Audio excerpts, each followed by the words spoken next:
What if we told you that getting British citizenship will now take twice as long, that your UK student visa might get more expensive, or that entire job sectors are now off limits to overseas workers?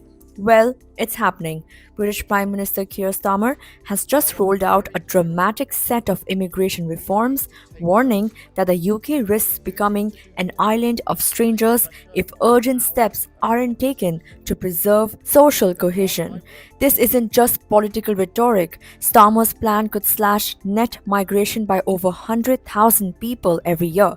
So, what's exactly changing? And what does this mean for people hoping to live, study, or work in the UK? Let's break it down.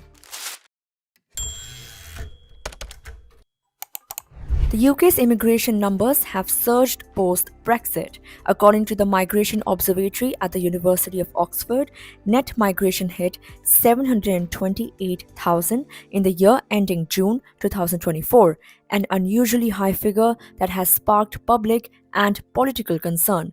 Starmer, responding to these figures, promised a significant reduction in immigration over the next 4 years. The UK government hasn't set a fixed number for the cut, but estimates suggest the reforms could bring down arrivals by 100,000 per year.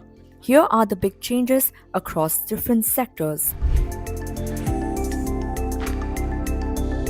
Immigrants will now need to stay in the UK for 10 years, up from the current 5 years, to apply for indefinite leave to remain or for full British citizenship. Those who can prove meaningful contribution to the economy or society may be allowed to apply earlier. The government is still deciding when these changes will start and whether they will apply to people already living in the UK. Employers will now pay 32% more to hire workers from abroad via skilled visa routes. Why the hike? The ISC fee hasn't changed since 2017. The government says this increase aligns with inflation and will fund training for local workers in priority sectors. Current costs before the hike are £1,000 per year for large firms and £364 per year for small companies. Post-study work duration cut is about to take place. Graduate students can now stay back in the UK for only 18 months, down from 2 years. The government may introduce a 6% levy on international students' tuition fees, with proceedings reinvested in higher education and skills. Studying in the UK could soon become more expensive.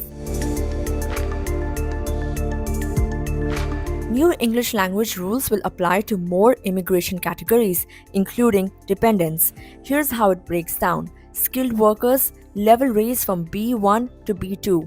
All adult dependents must now show A1 level on entry. Visa extensions must progress to A2. Settlement must reach B2. No more overseas hiring for social care. The government is shutting down new applications for social care jobs from abroad. Why? Because of concerns over exploitation and abuse in the adult social care visa route. What happens now? A transition period will run until 2028, during which existing visas can be extended or switched domestically. The government plans to tighten or create new laws making it easier to refuse asylum to rule breakers, either at the border or within the UK. The use of Article 8 of the European Convention on Human Rights, which protects the right to a family, will be limited. Fewer cases will qualify as exceptional. More asylum reforms are expected later this year. From students and skilled workers to caregivers and asylum seekers, Keir Starmer's immigration crackdown touches nearly every migrant category.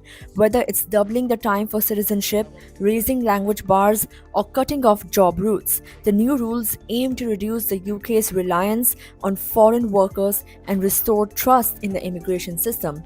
But critics say it risks pushing away the very talent and diversity that has powered Britain's global standing. What do you think? Are these reforms overdue or overly harsh?